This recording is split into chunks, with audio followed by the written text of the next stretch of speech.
¿Qué tal? Buenas tardes, buenos días si os conectáis desde América Latina. Bienvenidos a este webinar. Yo soy Eugenia Well, soy periodista y hoy moderaré esta conversación que hemos titulado Nuestro presente, nuestro futuro. Entonces, lo hemos titulado así porque hoy solo hablarán personas jóvenes, lo cual es raro, porque no acostumbra pasar, con lo que también es una suerte y es muy bonito. Y lo que nos pasa a las personas jóvenes en general es que nos encasillan a que somos jóvenes y que somos el futuro, ¿no? Pero muchos se olvidan que también somos el presente y que ahora mismo estamos teniendo ideas, estamos pensando, tenemos criterio, que tenemos voluntades, que tenemos aspiraciones. Y no solo lo tendremos en el presente, sino que también, perdón, en el futuro, sino que también lo tenemos en el presente. Con lo cual, somos una generación muy capaz de hacer muchas cosas y de hacerlas ahora. Y encima, esta generación creo que tiene una cosa muy buena, que es que podemos hablar abiertamente del malestar. Y esto lo hablaremos hoy también. Y lo veremos y lo demostraremos. Pero también tenemos otra cosa muy buena, que es que sabemos escuchar cuando alguien nos habla del malestar. Y encima, ni juzgamos en general, y también lo hacemos con empatía. Entonces, hoy, básicamente, en este webinar haremos eso, escucharemos, hablaremos, nos expresaremos y nos escucharemos entre todos con mucha empatía y sin juzgar. Este encuentro, este webinar, forma parte del ciclo de webinars que organiza la Orden Hospitalaria de San Juan de Dios y se enmarca dentro de la plataforma SOM Salud Mental 360, una plataforma que quiere ofrecer una visión de 360 grados del bienestar emocional y de la salud mental. Hoy contamos con la participación de Julia Martorell Ariño, que es integradora social, miembro del Consejo de Juventud de Barcelona. Aina Grisó Orts, que es miembro del Consejo de Jóvenes del Hospital San Juan de Dios de Barcelona, y Salma Hussain Mendoza, que es activista de Ubertamen y participante del Yo Cambio Todo, que luego ya explicaremos un poco de qué va. Enseguida empezamos, pero os animamos también que si durante la conversación tenéis preguntas, reflexiones, aportaciones, lo que sea, lo podéis hacer en el chat y luego al final dedicaremos algunos minutos a responder. Bien, chicas, bueno, buenas tardes, ¿qué tal? Yo Hola, quería, buenas tardes. Hola. Buenas tardes. ¿qué tal? Yo quería empezar preguntando si hay algunos temas que hoy en día os generan malestar, pero que os hubiese gustado cuando erais más pequeñas, que os hubiesen hablado de estos temas de forma más abierta. A mí hay algo que personalmente me hubiera gustado mucho que me hablaran cuando era pequeña, tanto en la escuela como en el ámbito familiar, y es sobre gestión emocional, sobre las emociones negativas y, bueno, normalizar que son completamente normales, ¿no? Y más que intentar poner una tirita metafórica, ¿no? Que se normalizara y que nos dieran herramientas como para poder vivir con estas cosas. Sí. Ujú. Yo también, yo creo que toda la razón, de hecho lo pienso, y también que nos hubieran hablado también de cómo comunicarnos con la gente sin que los demás o nosotros ofendiéramos a la hora de explicar y compartir cómo nos sentíamos, que también es yo creo que personalmente es muy difícil hablar de cómo nos sentimos porque hemos hecho como de los sentimientos un tema tabú y eso a veces puede crear malestar por no saber cómo ni gestionarlo ni cómo hablarlo con la gente y compartir tus necesidades y miedos y lo que te pasa. Sí, yo muy relacionado también con lo que decía Aina, sobre todo educación sexoafectiva también, ¿no? Porque estamos totalmente desamparados en cuanto a educación sexoafectiva, lo seguimos viendo como un tabú y eso al final complica nuestras relaciones, ya no solo de parejas sexoafectivas, sino hasta de amistades, porque no sabemos distinguir el sentimiento que nosotros tenemos hacia las otras personas y cómo nos queremos relacionar con ellas. Y encima, como tenemos la idea esta de familia tradicional tan inculcada todavía, cuesta como mucho deshacerse de esto y poder ponernos en el centro y cuestionarnos qué es lo que realmente queremos. Y hoy en día yo creo que tendríamos menos agresiones hacia colectivos LGTB y todo eso si nuestra educación sexoafectiva hubiera sido mucho más potente. Totalmente. Creo que en general, y liga un poco las tres intervenciones, ¿no? Hay un problema de flexibilidad que no se nos ha transmitido, ¿no? Se nos ha transmitido más bien las cosas son así, son como son y de ahí no salen, ¿no? Y entonces eso implica pues que no sabemos hablar de sentimientos porque solo te puedes sentir bien.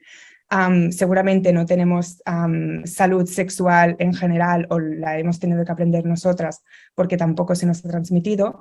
Y lo que decía también Salma, que no sabemos gestionar las emociones y no sabemos hablar de ellas, como ha dicho Aina, ¿no? Entonces, aparte de esos temas, hoy en día hay muchas otras cosas que nos producen malestar emocional y de hecho somos la generación, yo creo, que más nombres nos inventamos o ponemos a todo, que está bien poner nombres, ¿no? Porque si no las cosas no existen. Por ejemplo, ecoansiedad, yo lo voy dejando y a ver si vamos hablando, ¿no? Ecoansiedad, body shaming, por ejemplo, ¿no? Que es cuando hay la humillación corporal. Luego también hablamos mucho de racismo, machismo, no sé, de todos estos temas, ¿qué es cuáles son los que más os provocan malestar, los que más os preocupan? A mí a nivel personal era algo que me provoca mucho malestar desde hace años. A veces creo que me genera demasiado malestar porque me lo tomo como algo muy personal, cuando a veces no me afecta a mí directamente. Pero todo lo que son en general injusticias sociales, todo lo que afecta a racismo, xenofobia, y cosas que afectan mucho también a la clase, ¿no? Al final, esto, por ejemplo, a mí me genera mucho malestar, porque es la precariedad, el trato, ¿no? que se le dan a ciertas personas que provienen de ciertos países, por ejemplo, las desigualdades que se producen según el origen, por ejemplo, y también lo que es el body shaming, también es algo que también a mí personalmente me genera bastante malestar, que en esto creo que han incidido un poco, al menos a mí, lo que son las redes sociales, por ejemplo, y como el poder o la visualización, ¿no? Que se le da a ciertas influencias, ¿no? Influencers, digamos, que lanzan mensajes que creo que no hacen bien a las jóvenes y a los jóvenes hoy en día. Sí, yo creo que también lo que has dicho tú genera una impotencia de a lo mejor pues ver en redes sociales un acto racista, a lo mejor en el metro, y te crea como, bueno, a mí personalmente me crea una impotencia de decir, es que no puedo hacer nada ahora mismo, pero por eso mismo, por ejemplo, luego estoy contenta cuando estamos aquí hablando porque es como dar voz y reivindicar esas cosas que no nos parecen justas. Y también es verdad que, por ejemplo, en cuanto al body shaming, ahora se ha puesto muy de moda un filtro que es muy realista en TikTok, que te hace como la cara perfectísima, y cada vez la gente lo va utilizando más. Entonces, esas personas que tengan inseguridades o personas más pequeñas, a lo mejor no van a saber hacer un buen uso de ese filtro porque van a querer acostumbrarse y es fatal, es fatal. Pero también es verdad que hay personas que también salen y esas personas que pueden dar voz y que les escucha mucha gente, hay que dicen, mira, te advierten de las cosas malas que hay en utilizar esos filtros a diario y de mala manera. De hecho, hay estudios que han salido que cada vez hay más operaciones estéticas de chicas especialmente, porque siempre somos las que más somos más influenciables en este sentido, que van con la foto de, mira, yo quiero parecerme a esta que soy yo, pero con un filtro, ¿no? Y entonces cada vez esto va en aumento, sí. No sé, Julia, si tú querías aportar algo en este sentido. Sí, sobre todo de este último, o sea, también es el por qué creemos que nosotras somos más influenciables, es decir, la presión estética que hay encima de las mujeres normalmente, o sea, es mucho más superior que la que hay en los hombres, básicamente porque nos educan para gustar, o sea, para que a ellos les gustemos nosotras y por lo tanto vamos a ser el producto final que el hombre va a consumir en la sociedad. Entonces, eso también va muy relacionado y cogiendo un poco lo que decía Salma al principio, al machismo. Yo creo que, supongo, ¿no? Que como mujer, obviamente es lo que creo que más me frustra al verlo y que las cosas parece que no cambien porque siempre se encuentran nuevas maneras de agredirnos, es decir, ¿no? A lo mejor no nos pegan por la calle, pero ahora nos drogan en una discoteca. Entonces, es como las nuevas maneras, las nuevas formas que tiene el machismo de adaptarse al contexto actual para seguir oprimiéndonos. Y lo mismo con la clase, también muy importante lo que ha dicho Salma. Al final la clase atraviesa cualquier otra de las opresiones que nosotras podamos tener, ¿no? No es lo mismo una mujer de clase trabajadora que una mujer de clase burguesa. Sea mujer, siempre va a tener más discriminaciones dentro de la rueda de las opresiones la mujer de clase trabajadora, lo mismo con la racializada, etcétera. Y lo que también frustra de eso es ver que se te criminaliza o se te infantiliza cuando te quejas. Es como, bueno, somos una generación que está diciendo basta ya y la criminalización o el techo, ¿no? O sea que hoy en día somos de vidrio, estamos hechas de cristal y nos quejamos por todo. Y es como, bueno, pues también por algo será.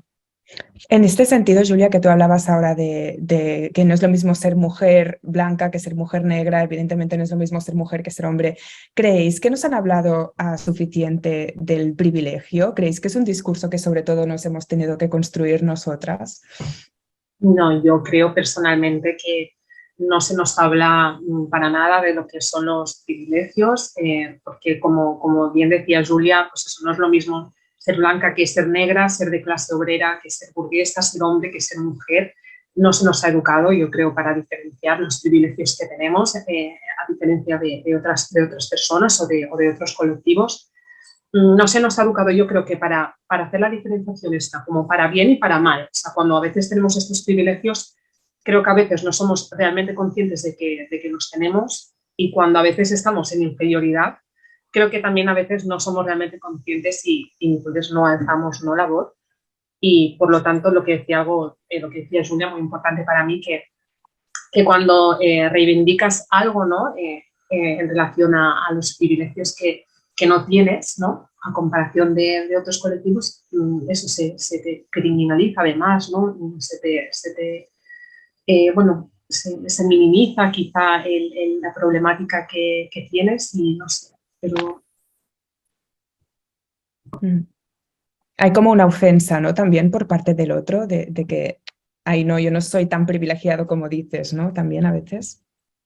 Sí, y de hecho, no solo no nos hablan de que hay distintos privilegios y que además muchas veces solo reconocemos los a lo mejor de a simple vista, ¿no? Pues como sería el color de piel o sería el origen, la clase social, pero también hay la orientación, hay si tienes diversidad funcional o no, y no somos ni siquiera conscientes, o incluso el ser delgada o gorda en esta sociedad también puede llegar a ser un privilegio, el ser más guapa o menos según el canon occidental que tenemos impuesto. Todo esto son privilegios de los que nadie nos habla y encima cuando nosotras conseguimos un derecho, o sea, nosotras o el colectivo que sea, consigue un derecho, es que llega un punto en que una cosa que es básica te la hacen ver como un privilegio. O sea, para la campaña de Navidad decían, es un privilegio llenar la nevera.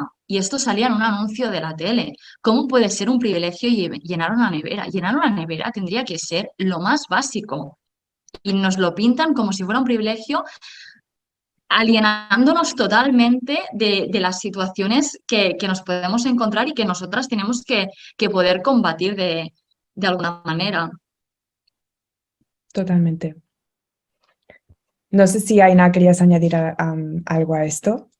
No, bueno, yo es que pienso igual, es decir, yo creo que no nos han educado y ya desde que somos muy pequeñitos creo que no se nos ha educado para distinguir los distintos privilegios que hay mucha gente que tiene y que muchos colectivos no. Entonces es como que se repite la historia y creo que cada vez sí que es verdad que ya que nos vamos quejando más, también sirve para que la gente sea consciente de que existen más colectivos, hay muchas más cosas por ver y por más explicar, pero es más o menos lo mismo. ¿Y no pensáis a veces que es como que los básicos no los tenemos, los estamos aprendiendo ahora, ¿no? Y mientras tanto la sociedad hace tiempo que nos exige ciertas cosas o tiene unas expectativas sobre nosotros a las que son, bueno, que por una parte son súper difíciles de asumir porque no tienen en cuenta estos privilegios o no que la gente no tiene, pero es que por otro lado es eso, que quieren que hagamos unas cosas que luego nosotros pensamos, bueno, pero es que tú quieres que llegue aquí y primero que no puedo y segundo que es que nos estamos dejando una parte súper importante que es pues eso, ¿no? El respeto de todos, quieres que llegue aquí pero para llegar aquí yo quizá tengo que saltarme muchas cosas con las cuales yo no estoy de acuerdo. No sé vosotras cómo tenéis la relación entre las expectativas que os han puesto, ya sean personales, laborales, y las posibilidades reales que tenéis en el sentido que queráis.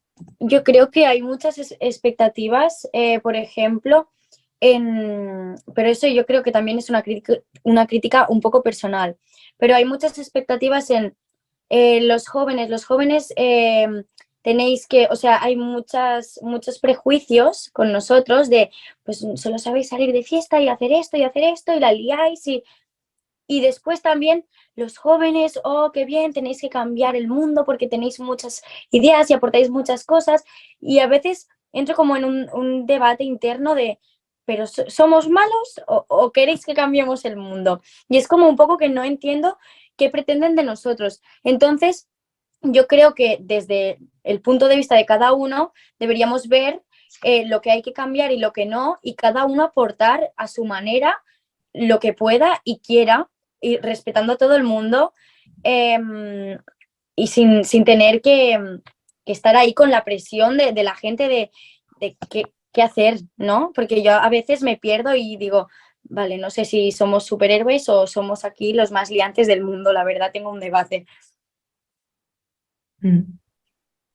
Y también es la idea también de éxito que nos han vendido, ¿no? Al final todas creemos que tener éxito es tener dinero, es tener una casa súper grande, es tener un coche, una familia estable, un montón de cosas que se te han vendido como éxito, ¿no? Y un poco imitando el gran sueño americano. Y luego tampoco te da la sociedad los recursos, ¿no? O el sistema capitalista tampoco te da los recursos para que tú consigas este éxito. Entonces, es que es jugar a perder, porque ya sabes que eso te va a crear frustración, porque es justamente eso, vas a intentar conseguir una cosa que el sistema ya está hecho para que tú no lo consigas y lo va a conseguir una de cada 100.000 personas y por eso el 1% del mundo es rico y el otro 99 no, y así. O sea, al final es una cosa súper estructural y súper truncal del sistema económico y social que tenemos, pero es obvio que va a generar frustración el poco encaje que tiene entre las expectativas de éxito que te están vendiendo y las obligaciones que te dan, pero los pocos recursos que te ofrecen para que tú lo consigas. Entonces, al final es un poco un sálvase quien pueda, es el darwinismo económico en su estado más puro, de el más fuerte es el que va a ganar, que el más fuerte en este caso es el que más dinero tiene, y lo otro es todo probabilidad y suerte. Y al final todos tendríamos que partir de la misma base de oportunidades y no tener que jugarse la piel para tener lo más básico, para tener una vida digna, que sería pues una casa, una salud mental, una xarxa social que te dé soporte, todo esto. Sí, es como que parece que el foco está mal puesto, ¿no? Te dicen, tú lo que tienes que conseguir es irte a Australia y montar una startup. Y tú dices, vale, y mi salud mental, que es lo más importante, que no sé si Salma, tú querías añadir algo a esto. Sí, justamente lo que estaba pensando, lo que quería añadir iba por la línea de lo que estabais comentando justamente tú y Julia ahora mismo, ¿no? Que las expectativas que se nos exige, ¿no? Por parte de la sociedad, lo que comentabais, ¿no? Pues tener una vivienda y un vehículo de la hostia, cuando bueno, el tema de la vivienda evidentemente debería ser un derecho para todos, ¿no? Pero esas expectativas no se ajustan para nada con lo que La tenemos vida en real. familia claro, con la vida real, con lo que tenemos disponible, a lo que tenemos acceso, ¿no? Para cumplir alguna de estas expectativas, pues todas y todos, perdón, deberíamos poder tener un trabajo con un salario digno, cosa que ahora, bueno, la mayoría pues no tiene la suerte de poder tener acceso a esto, ¿no? Además, muchas veces cuando tenemos acceso a algún trabajo, en esto se nos trata o mal, las condiciones laborales no se cumplen, bueno, los derechos mínimos tampoco no se protegen.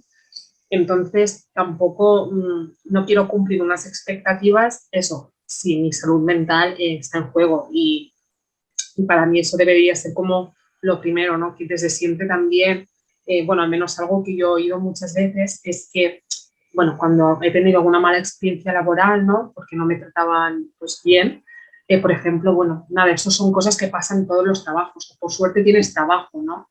Ya, pero primero deberíamos, o sea, creo que hay que priorizar ciertas cosas y bueno, pues al final esas expectativas pues no se pueden cumplir por muchos factores que no se tienen en cuenta y claro, pues frustración, rabia, la salud mental se va a pique y...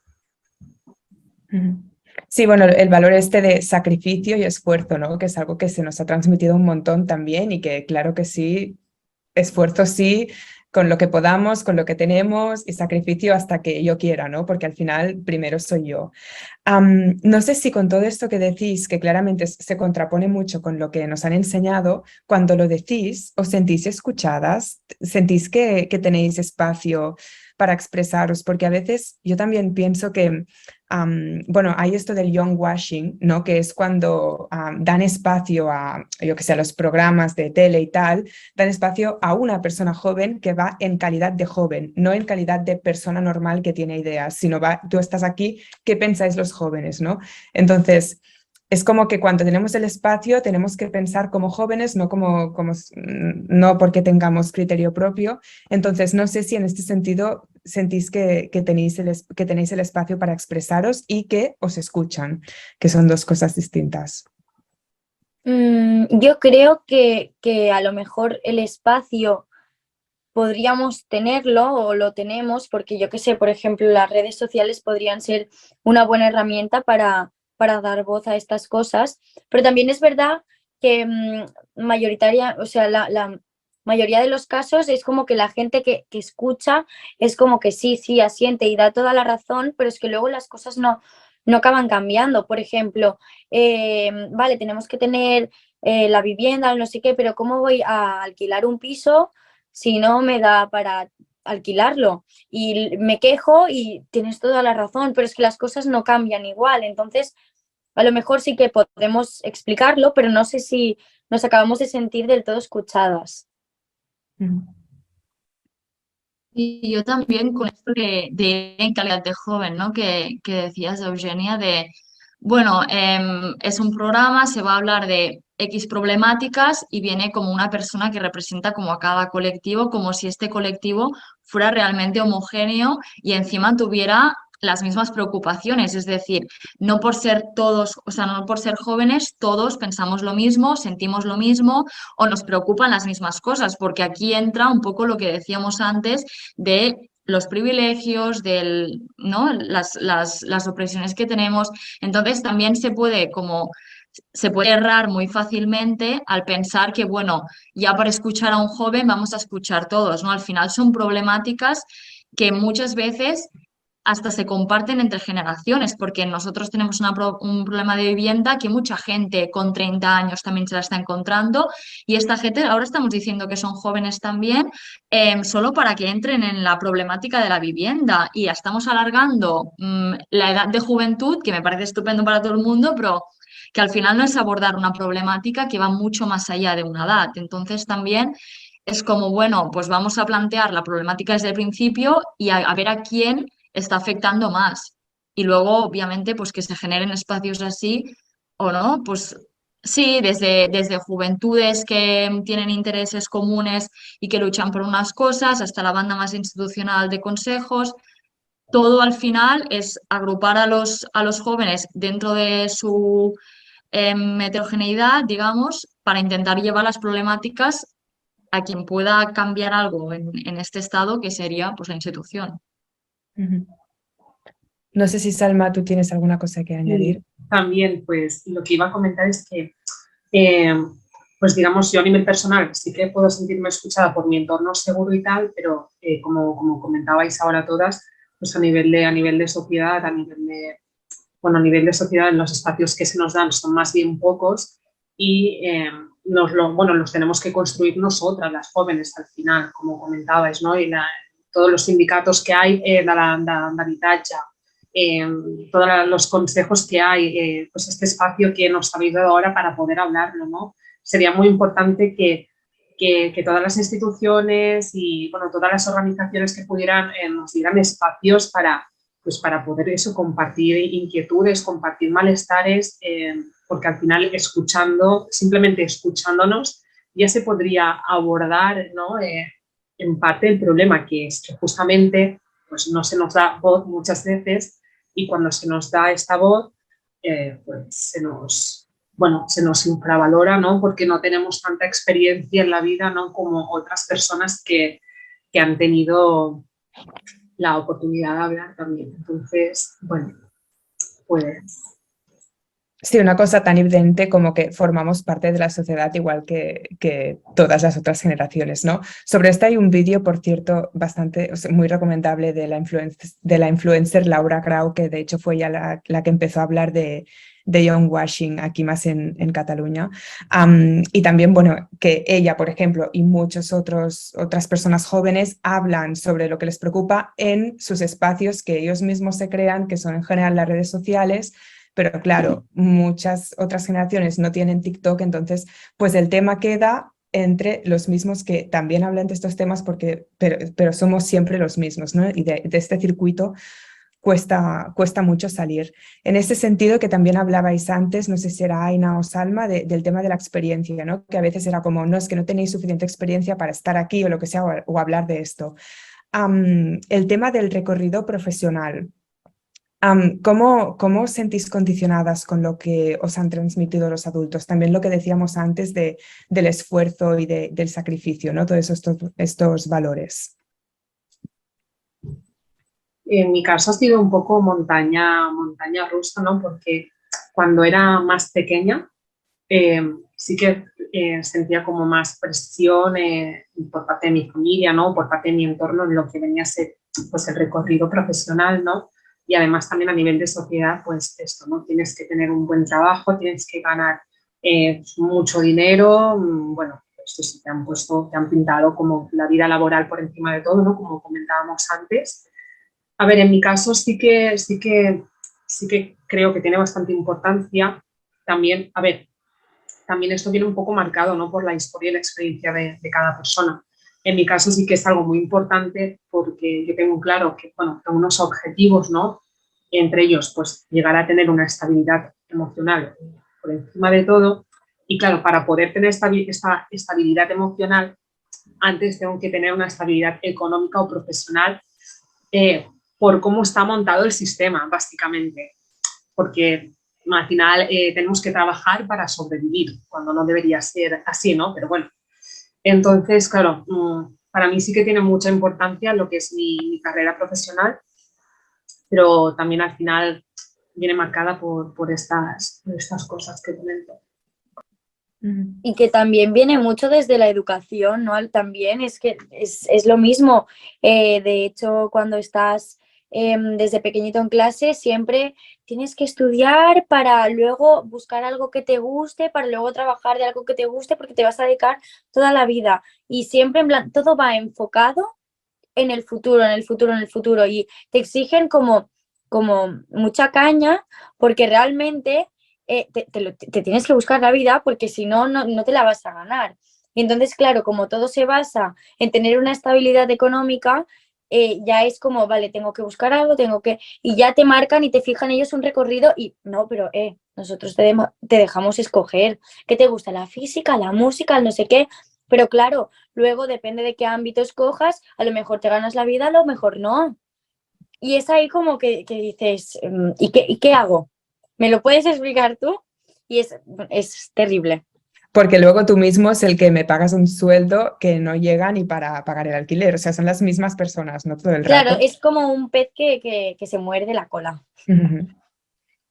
Y es como coger, pues, no sé, un costurero y decir, de todo esto puedes escoger y tienes la libertad de escoger en esta aguja solo. Y dentro de esta pequeña aguja te tienes que ir moviendo para intentar, o sea, para intentar no estar amargado toda la vida, básicamente. Pero bueno, al final sí, o sea, aunque nosotras creemos que tenemos la libertad de escoger qué queremos estudiar, de qué queremos trabajar y todo, al final todo va marcado también, pues un poco lo que decía Aina, según si sabes que te van a pagar bien, si te van a pagar mal, si en ese momento te puedes permitir unos estudios o no, porque, a ver, sí, yo soy integradora, pero a lo mejor hubiera estudiado otra cosa si me hubiera podido permitir el coste que suponía ir a la universidad. Claro, entonces es como, vale, sí, tengo la libertad de escoger entre este grueso de ciclos, pero es que a lo mejor no es lo que yo quiero hacer en verdad, pero no me lo puedo permitir. Entonces es como irte moviendo en un espacio muy reducido y encima que te vendan que, bueno, pero es que tú tienes la libertad de escoger lo que quieres. Es que el problema es que te lo venden como que tú puedes y te lo camuflan y tú te lo vas tragando a lo largo de los años y a veces lo ves y a veces no. Y es como, me estás escondiendo cosas y, no, y las voy viendo a lo largo del tiempo si las veo. Y luego ya es como, ostras, es tarde. No, tampoco es tarde, ¿sabes? A lo mejor puedes dar voz a eso entonces. Un poco el si quieres puedes, ¿no? Que también es otro mensaje que nos hemos tragado un montón, que Sí. para nada es cierto, ¿no? Am, Al principio, Salma también indicaba el tema de la gestión emocional, ¿no? Que es algo que le hubiese gustado que lo hubiesen hablado distinto, más abiertamente. ¿Cómo notáis la diferencia entre la gestión emocional de los adultos respecto a la vuestra? ¿Y creéis que realmente, porque yo a veces siento que tenemos que estar haciendo pedagogía todo el rato, en plan, no, esto es así o esto tienes que ser más empático porque tal. ¿Cómo lo vivís vosotras? Yo en relación a generaciones más grandes, bueno, por mi experiencia siempre hablando, eh, me da la sensación de que pues hay mucha más contención, ¿no? De las emociones y de los malestares en general por parte de generaciones más adultas, ¿no? Más o menos también por lo que comentamos un poco antes, ¿no? Que por X motivos pues parece que han tenido que estar silenciados, ¿no? En el trabajo, en el ámbito familiar, ¿no? Porque era lo que había, ¿no? Se tenían que conformar quizá con lo que había o no, no sé, pero bueno, en general creo que ha habido mucha contención y creo que eso pues nos ha intentado como inculcar a nosotras, ¿no? Pues eso, tener que estar bien ante todas las adversidades, no sé si tú quieres, puedes, cuando ya estamos viendo, por lo que estamos comentando aquí todas, que no es así. Si quieres, a veces no puedes, porque, bueno, eso, porque no puedes, no porque no tienes ganas, porque no hay energía. Entonces, bueno, yo creo eso, que sobre todo hay mucha contención emocional, a veces falta de empatía, ¿no? Porque eso, también lo que comentamos antes de los privilegios, que tampoco quizás no eran privilegios, ¿no? Pero las condiciones que hemos tenido, pues las distintas generaciones son completamente distintas, entonces pues falta empatía ante muchas experiencias que tenemos. Ujú. Claro, es que es eso, al Sí, a mí me final, hace si ay, perdón, si tu No, entorno no, no.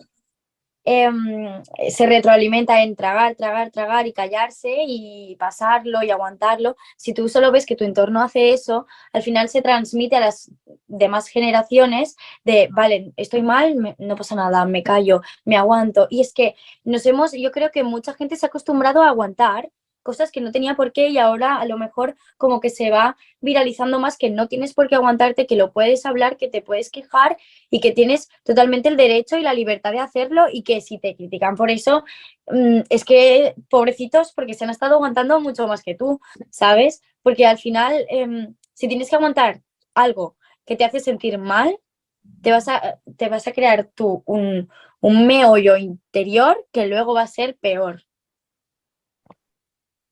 Total. Sí, a mí me hace mucha gracia el típico, o sea, para hacer como la imagen mental, digamos, del típico señor mayor que pues en su casa de pequeño le habían cascado para que se portara bien y dicen, no, yo estoy estupendo, he salido bien, ¿no? Porque ahora cuando se habla de educación, de que no educar con violencia y de educar desde la emoción y desde el respeto a la otra persona, no, pues a mí me habían dado una colleja y he salido bien y es como... señor, usted no ha dicho nunca a su hijo que le quiere. No sé, a lo mejor no está También, del todo con usted, sí. ¿no? Es un poco que a lo mejor es muy cómico, ¿eh? Pero en verdad es la gestión que yo veo, incluso en mi madre, por ejemplo, ¿no? El cómo se ha comunicado conmigo, después me dice, es que nunca hablas de nada, eres muy callada. Y yo pensando, es que no has hablado nunca conmigo. Ella no ha sabido nunca expresar sus emociones. Y yo he aprendido de la misma manera a relacionarme con ella. Y si yo he aprendido a abrirme con las demás personas y a tener confianza con los demás, es porque yo he trabajado eso, no porque a mí me hayan educado de la misma manera, pero a la vez, pues esta generación es la que va diciendo, no, a ver, tampoco hemos salido tan mal, ¿no? Los de los años 50 60 y es como, pues no sé qué decirte, hijo. Bueno, es una consecuencia más esta frase de no hemos salido tan mal, es una consecuencia más de la falta de, introspección a uno Es mismo, una ¿no? De decir, justificación al final. Es como la justificación de los hechos de, no, sí, sí, está bien. Y a lo mejor hay algo dentro de ti que sabe que no, pero al final cuando hay algo malo y tú has aprendido a normalizarlo, pues acabas justificando esa causa, ese hecho, para que parezca más normal, que está bien, que no pasa nada. Y es lo peor, es lo peor. totalmente. Con eso va relacionado también que os quería preguntar en qué momento vosotras empezasteis a percibir que el malestar emocional existe, ¿no? Porque como todo el mundo está súper bien y todos estamos bien, de repente supongo que algún día no os sentisteis bien y lo tuvisteis que afrontar, porque si no tampoco estaríais aquí, ¿no? Si hubieseis escogido el otro camino. No sé más o menos si os acordáis cuándo o el motivo, lo que queráis explicar. No sé si quieres empezar tú misma, Salma. Sí, sí, sí. Verlo ya desde pequeña, bueno, por mi situación familiar, por distintas experiencias pues, dentro del ámbito familiar, sobre todo era verlo, aunque también lo vivía, no era consciente. Empecé a ser más consciente en la adolescencia, después de una relación bastante traumática, pues bueno, que comportó en muchos problemas a nivel emocional y a nivel físico también. Entonces, en la adolescencia fue cuando empecé a tener como más conciencia de todo lo que experimentaba negativamente y también empecé a tener conciencia de estas experiencias pasadas, ¿no? Empecé como a analizar, pude tener otra perspectiva, ¿no? De muchas cosas que habían pasado y, bueno, pues en resumen esto, y de ahí en adelante pues ya esto pues no ha parado, ¿no? Y pues a veces sí que es verdad que sobreanalizo mucho las cosas. Tampoco no creo que esté bien dicho porque al final pues eso es la vivencia, ¿no? Lo que me lleva como a observar de más a veces las cosas. Pero bueno, eso, en resumen, ciñéndome a la pregunta, en la adolescencia, sí, sobre los 16 años. Mm. Sí, totalmente. Yo creo que también, porque es una edad también en la que empiezas como a ser consciente de muchas cosas, pero a la vez a no serlo de otras. Entonces es como que no acabas de entender. Yo, por ejemplo, personalmente me di cuenta cuando primero quería como identificar mi personalidad y yo quería que mi personalidad fuera, pues, no es que quisiera, pero yo veía que mi personalidad no era como la de la resta de personas de mi clase, por ejemplo, que todos iban como muy, muy igual y yo como que iba muy a la mía y decía, eso no tiene que ser muy normal, no sé qué. Al cabo de los años, pues vi que cada uno tiene su propia personalidad y que yo no tenía por qué seguir ningún tipo de estructura como lo hacían ellos, que si querían ir a una, pues iban a una.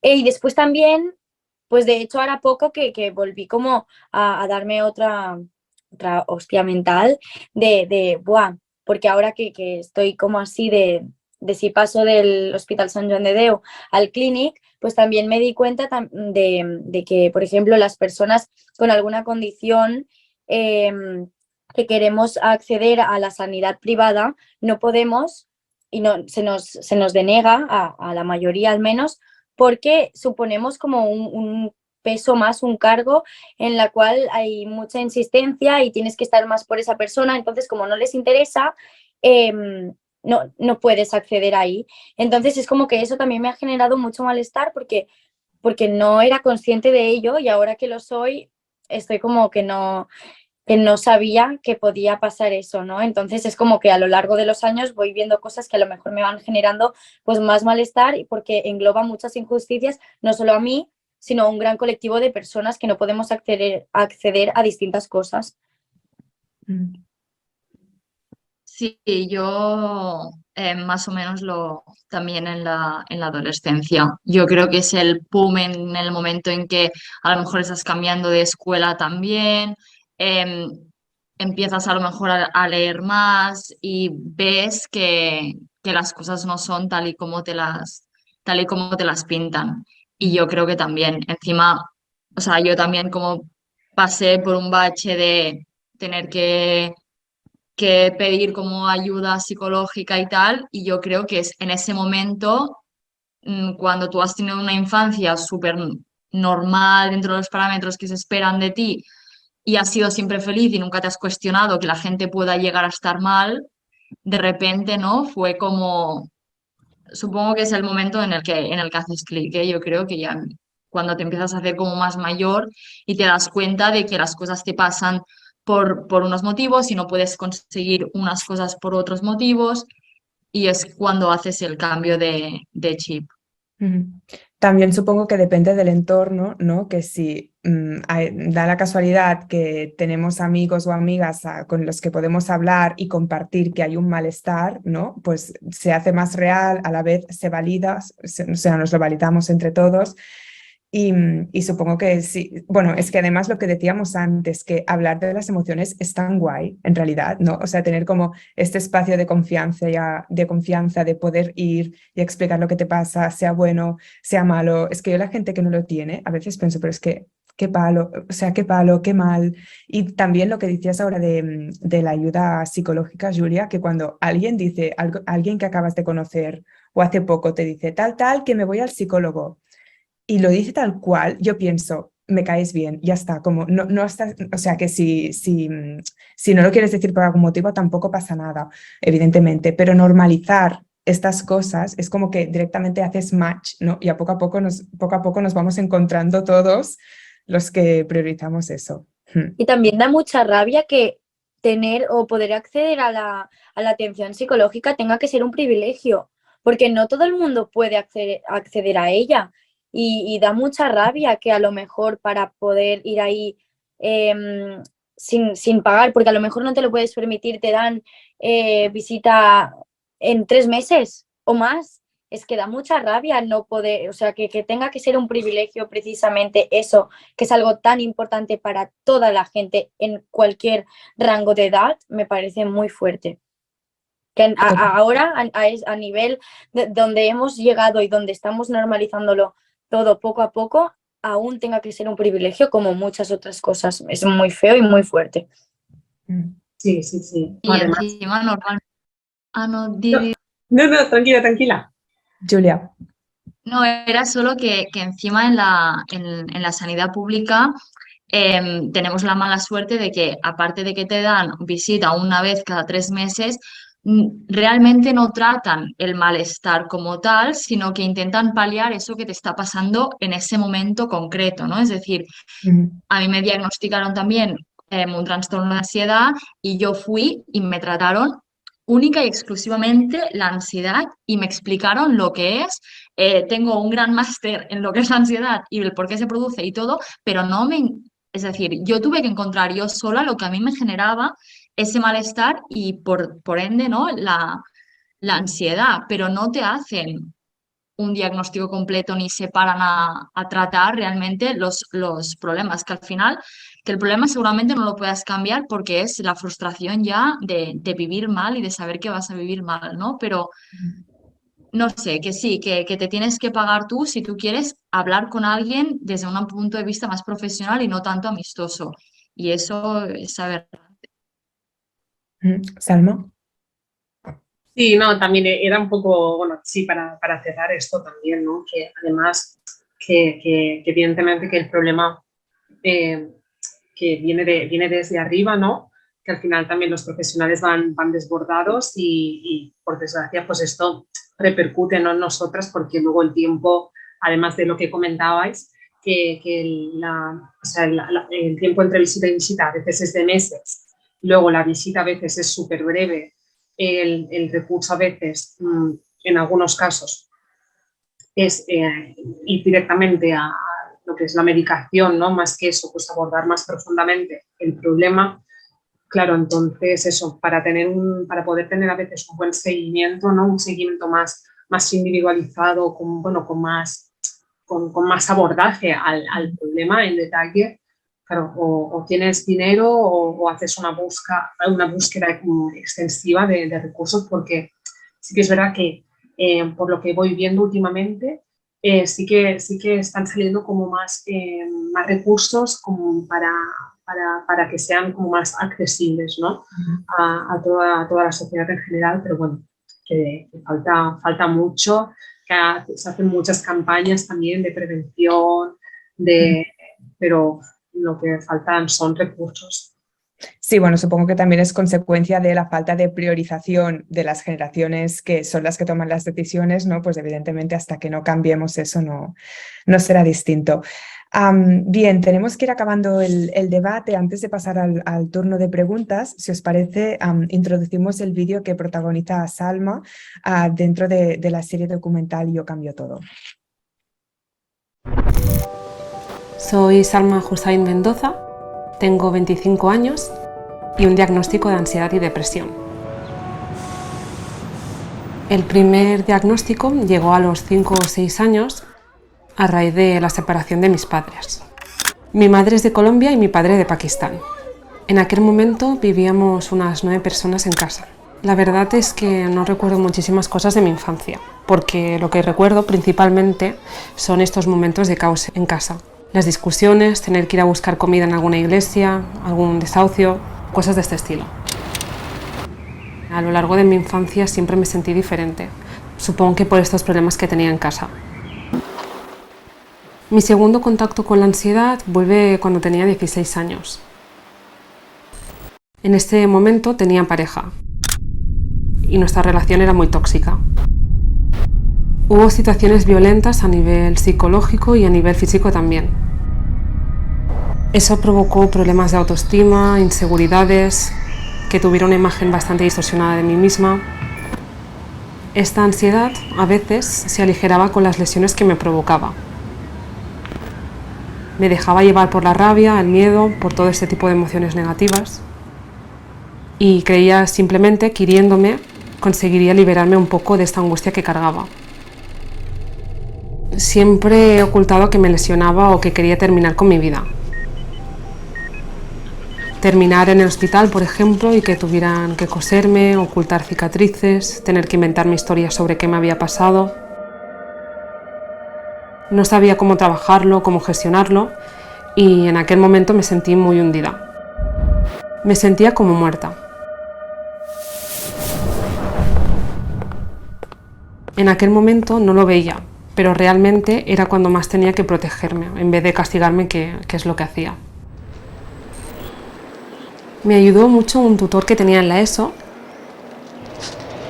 que físicamente me vio bastante mal porque había perdido mucho peso y emocionalmente también. Él fue quien se puso en contacto con mi madre y ella paralelamente con un muy buen amigo mío, para que me ayudara a que mi día a día pudiera funcionar con normalidad, escucharme. Me alivió mucho saber que no estaba sola en esta lucha. Creo que la ansiedad es un gran mal porque no nos han enseñado a lo largo de nuestras vidas, a nivel educativo o de sociedad, qué significa tener un trastorno mental.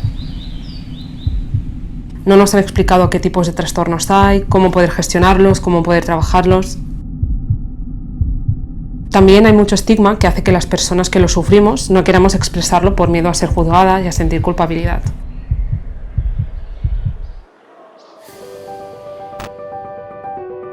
Mis mejores armas contra la ansiedad son hablarlo,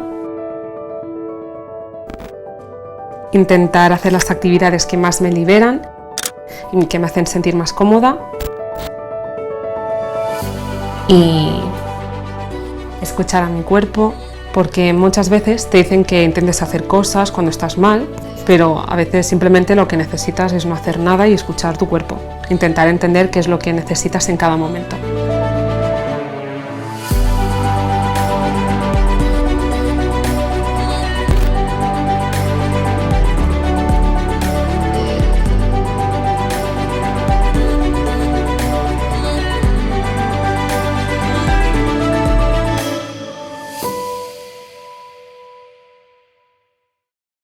Bien, este era uno de los vídeos de la próxima temporada de Yo Cambio Todo. Podéis ver las otras en las últimas 2 temporadas en el canal YouTube de Instagram y también en la web de Yo Cambio Todo. Gracias, Salma, también por compartir la experiencia. Bien, hemos recibido algunas preguntas. Si os parece, la de Salva, creo que es muy interesante, es ¿qué factores creéis que han provocado que sea la juventud de ahora y no las generaciones anteriores las que hayan puesto sobre la mesa temas como los privilegios, las formas de opresión, etcétera? No sé si alguien de vosotras... Yo creo que siempre ha habido un interés en taparlo, porque como siempre, bueno, se ha sabido, ¿no?, en general que era como un tipo de injusticia, no interesaba que llegara a todo el mundo y era mucho mejor taparlo y evadirlo y no, pues lo que decía antes Salma, que era poner una tirita imaginaria y pasar, ¿no? Y eso, pues lo mismo que con la gestión de las emociones y por tanto ahora es cuando estamos despertando, cuando somos más gente la que lo ha visto y por eso recae el peso en nosotros porque somos la gente que se está quejando y los que damos voz y que tenemos más herramientas sobre todo para viralizarlo, ¿no? Sí, también yo creo que hay que tener mucho, o sea, muy en cuenta el contexto histórico y social que se está viviendo o que se vivió en su momento. Es decir, no olvidemos que son generaciones que han pasado por un estado autoritario, al final por literalmente guerras, han pasado una supuesta transición, han pasado muchísimas cosas que no permitían que pudieran alzar la voz en estas otras cosas y a lo mejor, es decir, sí que podemos llegar a pensar que tenemos la suerte de que nuestro contexto, a pesar de ser brutalmente precario, no es de vida o muerte o no es, o sea, literalmente de vida o muerte, porque antes decías algo y te ibas a la cárcel y aquí ya no se ha dicho nada y ya está, y se mataba gente hace tampoco tanto. Entonces, también hay un contexto histórico muy importante detrás que ha permitido que nosotros ahora podamos hablar y podamos decir, y también hay que tenerlo presente.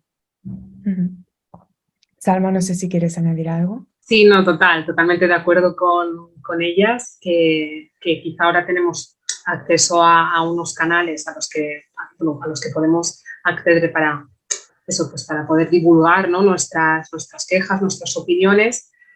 Como decía Julia, pues anteriormente no tenía el privilegio, entre comillas, de poder alzar la voz, ¿no? O cuando lo hacían, pues las personas eran castigadas, ¿no?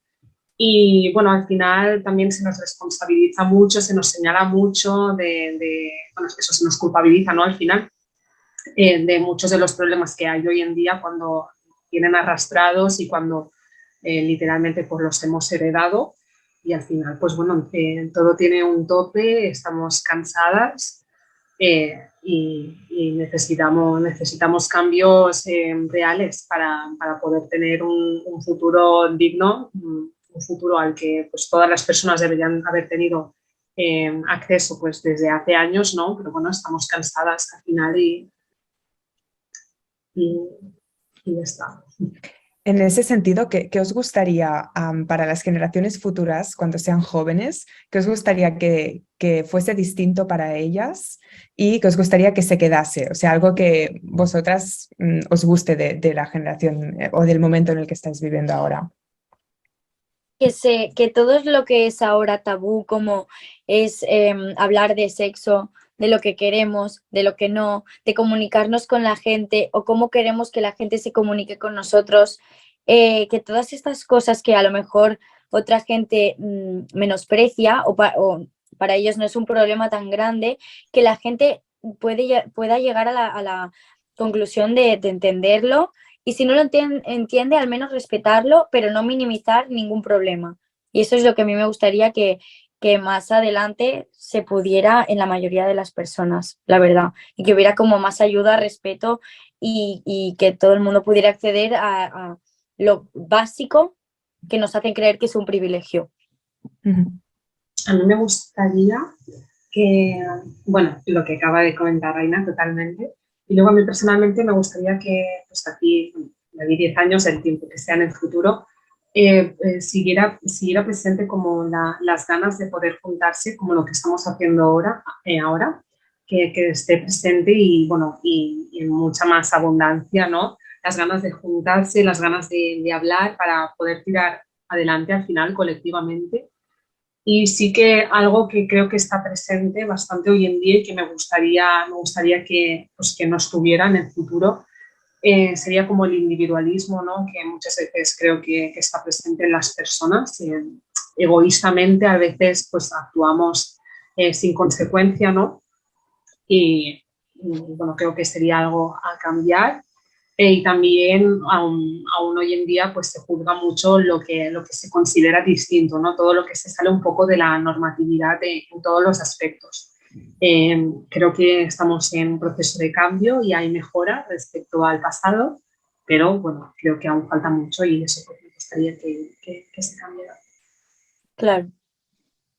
Sí, yo igual coincido con ellas dos. Al final a mí me gustaría que se hubiera hablado tanto y hubiéramos sido tan pesadas sobre las mismas problemáticas que la gente ya en un futuro ya tenga el discurso, ya lo tenga como algo básico y que no necesitara tener que descubrir todo por ellos mismos y que ya tuvieran las bases sentadas de, pues eso, de cómo funciona, y que sintieran que tienen legitimidad para poderse quejar y así poder conseguir las herramientas necesarias como para cambiarlo y que no fuera necesario hacer este aprendizaje cuando ya tienes 18, 19 años y empiezas a politizarte, entonces, que si fuera algo básico desde pequeños. Que todo es válido. Eso, mira, Aina, es un buen tweet, ¿no? Para resumir un poco, porque ahora justo os iba a preguntar, hemos hecho ahora un buen resumen de todo lo que hemos hablado, pero no sé si os ocurre alguna frase, un poco resumen a cada una. Está muy bien, Aina, pero si tienes otra, adelante. Un poco de resumen de todo lo que hemos dicho. Mi resumen a nivel personal es que el problema es colectivo, que nadie piense que el problema es algo suyo individual, que es lo que se pretende, dividirnos hasta tal punto que no somos conscientes de que al lado, o sea, a la persona de al lado le está pasando exactamente lo mismo. Entonces es colectivizar el problema y atacarlo colectivamente. Para mí sería la clave. Muy Sí, bien. totalmente de acuerdo. Salma también, ¿no? Sí, no, totalmente, que no somos culpables de nada y que tenemos que abordar todos los problemas eso, colectivamente, o sea, apoyo 100% y para mí es bastante importante recalcar eso, que como la típica frase esta de la unión hace la fuerza, pues yo creo que sería pues bastante útil para esto. En ese sentido también, bueno, clarificar que también nos hemos referido a la generación adulta como una cosa muy general, ¿no? Y que evidentemente estamos hablando de un problema colectivo y que hay adultos de todo tipo, igual que hay jóvenes de todo tipo, ¿no?